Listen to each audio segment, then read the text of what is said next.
Bonjour à tous et à toutes, je suis ravie de vous retrouver pour cette deuxième capsule de l'année où nous allons parler de la prévention des gastro-entérites qui souvent, hélas, font leur apparition après les fêtes de Noël.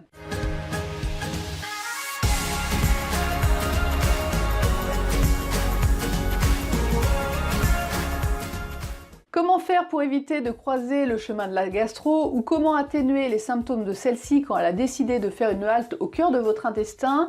C'est ce que nous allons voir aujourd'hui. Bien sûr, les conseils cités ci-dessous ne remplacent pas la visite chez le médecin si il y a un souci et que le problème dépasse 4 à 5 jours avec des signes anormaux comme de la fièvre persistante, la présence de sang dans les selles ou de la fatigue anormale.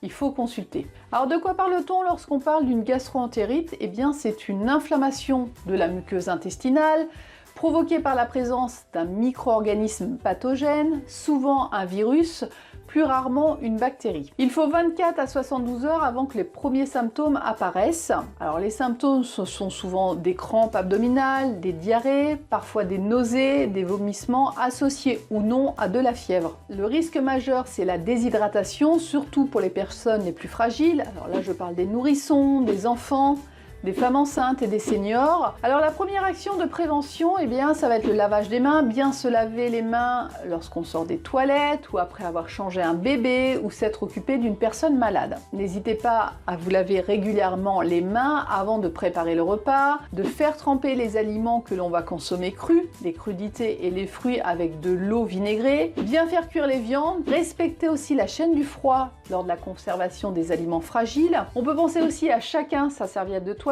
à chacun sa brosse à dents. Pour qu'un virus se développe aussi au niveau de son intestin, il faut une flore intestinale qu'on appelle aussi le microbiote fragilisé.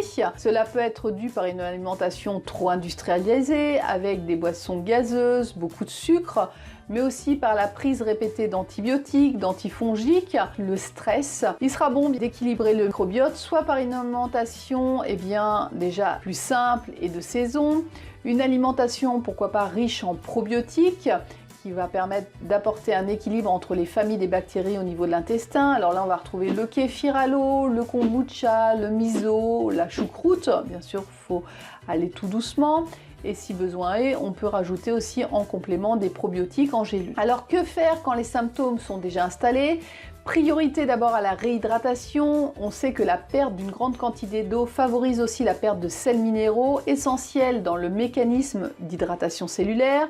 Pour cela, il y a deux possibilités, soit d'acheter des sachets en pharmacie, surtout pour les personnes fragiles, ou de fabriquer soi-même sa boisson de réhydratation. Alors ce que je vais vous présenter là, il est important de respecter les doses.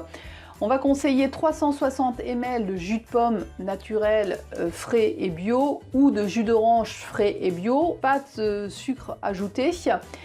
Le jus de pomme a des propriétés de protection de la muqueuse intestinale contre les agressions microbiennes. Donc à ça, on va rajouter 600 ml d'eau bouillie refroidie et 2,5 g, ou ce qui représente aussi une demi-cuillère à café de sel. Ça, on va le boire plusieurs fois dans la journée. Ne pas hésiter non plus à alterner avec des tisanes antiseptiques, où là, je vais vous mettre une recette à base de clou de girofle qui va être anti-infectieux, de mélisse à laisser infuser pour le côté spasmodique, et le gingembre râpé pour le côté anti-nauséeux et anti-vomitif. Bien sûr, on filtre ça et on boit plusieurs tasses dans la journée. En dehors du riz, il va être de bon ton aussi de faire une monodiète de pommes cuites. Alors vous avez la vidéo que j'ai partagée il y a 15 jours qui vous explique la monodiète. Pour calmer les crampes, il ne faut pas hésiter à se munir d'une bouillotte et de la positionner au niveau du ventre. Bien sûr, toujours la mélisse en tisane. De mettre régulièrement de la cannelle, de l'ail pour une action antiseptique et le curcuma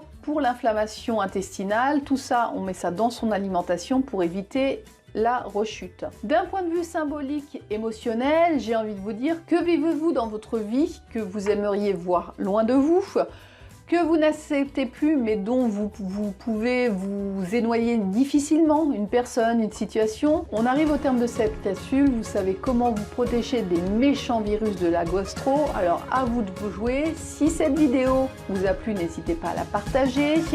Pensez à vous abonner pour recevoir les nouvelles capsules. En attendant de se revoir, prenez bien soin de vous et je vous dis à bientôt. Bye bye!